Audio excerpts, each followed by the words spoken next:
Subscribe करे खातिर लाल button दबाई और भोजपुरी के ताजा अपडेट पहले पावे खातिर घंटी वाला बटन दबाई।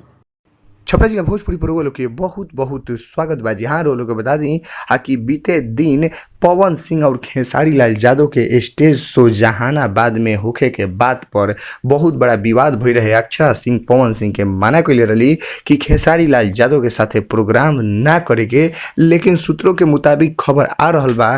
खबर बहुत ही पॉजिटिव वे में बार लोग के बता दी कि भोजपुरी के सुप्रसिद्ध अभिनेत्री अक्षरा सिंह कहले बड़ी कि अब प्रोग्राम हुई और वो भी साथ में रही। तो अब समझ सकता नहीं कि जब दोनों सुपरस्टार के बीच में अक्षरा सिंह रही तब स्टेज के का रुतबा हुई। वो लोग इससे अंदाजा लगा सकता नहीं काहे कि जब खेसारी लाल यादव और अक्षरा सिंह स्टेज शो करत रहे लोग तो ये लोग के तो जोड़ी बहुत ही जमत रहे। पवन सिंह के साथे भी अक्षरा सिंह स्टेज करत रही तबो जोड़ी जमत रहे। लेकिन जब दूगो सुपर स्टार हुई लोग आ उमें अक्षरा सिंह अभिनेत्री सिंगल पीस हुई तो का स्टेज के समय रही लोग समझ सकता नहीं। 22 तारीख के कार्यक्रम बा जहानाबाद में, जौना में पवन सिंह के साथे खेसारी लाल यादव भी हाजिर हो रहा बने और साथे साथे भोजपुरी के हॉट अभिनेत्री अक्षरा सिंह। जी हाँ, अक्षरा सिंह के बारे में लोग भली भांति जानत नहीं कि खेसारी लाल के साथे लेके चाहे पवन सिंह के गाना होके दोनों जना के साथे फिल्म कर चुकल बड़ी और दोनों जना के फिल्म